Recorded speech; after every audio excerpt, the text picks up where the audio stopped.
The Reichstag fire is often used as a shorthand when authoritarianism seems on the horizon. The Reichstag was the name of the German parliament and the name of the building where they met in Berlin. On the night of February 27, 1933, around 9 o'clock, broken glass was heard in the vicinity when moments later the building was ablaze, resulting in over $1 million in damage. Dutch construction worker Marinus van der Lubbe was blamed for the arson, and Hitler, newly appointed chancellor, immediately implicated the communist. And I mean immediately, saying this when he arrived at the fire. This is a God-given signal. If this fire, as I believe, is the work of the communists, then we must crush out this murderous pest with an iron fist. The idea of Lubbe acting alone on orders from the communists was almost instantly debunked. There was no way one man could light the fire that quickly. And there was no evidence of the German Communist Party, or KPD's, involvement. Most likely, members of the Nazi Party assisted in the arson to give Hitler the excuse needed to suppress his opposition. The following day, German President Paul von Hindenburg invoked Article 48 of the Constitution that eliminated a list of civil rights, including speech, press, and assembly. In the weeks that followed, German communists and members of the more liberal Social Democrats were detained on suspicion of espionage and sent to what would become the first concentration camps. On March 5th, national elections were held for the Reichstag. The Nazis made their presence known across the country, intimidating and sometimes attacking voters in every province. Despite winning a majority, about 30% of the vote went to the communists or Social Democrats, but a number of those elected representatives had been imprisoned, many of them for weeks. The fascists simply filled their vacant seats with loyalists. On March 28th, the newly Nazified parliament gave Hitler the power to make any new legislature. When Hindenburg died the following year, Hitler consolidated the positions of chancellor and president into a new title, Führer. So is Big Balls being beat up in Washington, D.C. the 21st century Reichstag? It certainly seems stupid enough. It really gives you that funny feeling.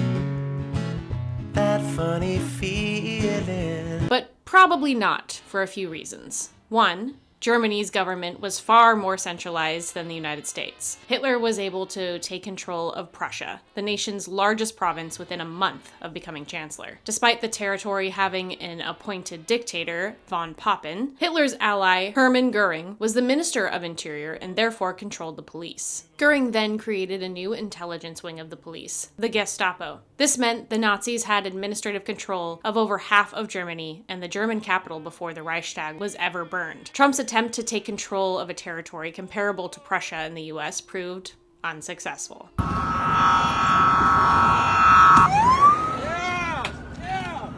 Washington exists in a nebulous position, unlike any other major city in the United States. DC's autonomy as a city is actually relatively new, leaving it vulnerable to the whims of the administration. I do not mean to downplay the brazen fascist intent of Trump's latest occupation of the nation's capital, but more federal takeovers of large cities, which is ostensibly the government's next move, will not be nearly as expedient.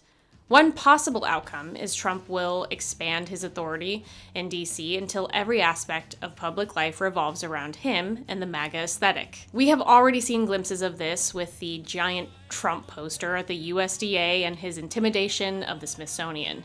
Occupying DC would also mean Trump could make the lives of representatives who are actively opposing him increasingly difficult. A few conveniently timed detentions of certain members of Congress could have major legislative impacts. Obviously, the administration will continue to attack the most vulnerable members of society, like the unhoused and undocumented, while spinning it as making the streets safer. This list will expand until Washington is the overt white nationalist police state MAGA always envisioned. Given a long enough time period, the very look of DC may change. Some conservatives are openly talking about emptying and bulldozing entire neighborhoods. Look for the gaudy monstrosity the White House has become to envelop the entire city. Holy Jesus. What is that? What the fuck is that? What is it? Plus, don't forget, America's big 250 is coming up. There's no way a man who loves pageantry as much as Trump is going to let a celebration go by without putting his hands all over it. The federal government is seeking complete social and administrative control over the nation's capital, and if some false flag, Reichstag-esque incident were to happen, it would be in a place where Trump would have total administrative control, like Hitler did in Berlin. But we have to remember, This is all going to happen much slower than a lot of us are anticipating. We point to the Reichstag fire as a convenient marker in history, like Germany was democratic one day, and then the next it was an authoritarian state. But that's not what happened. I feel many of us are waiting around for fascism to be officially announced nationwide. Like one day we're going to wake up and that's it. It's all over. But no, this is going to be a long, slow grind, a war of attrition where they hope you comply a little more and resist a little less every day. And remember, do not comply in advance. And don't wait on politicians to get us out of this mess. The only way out is through collective activism on a large scale. And we're seeing more and more people rising to fight back.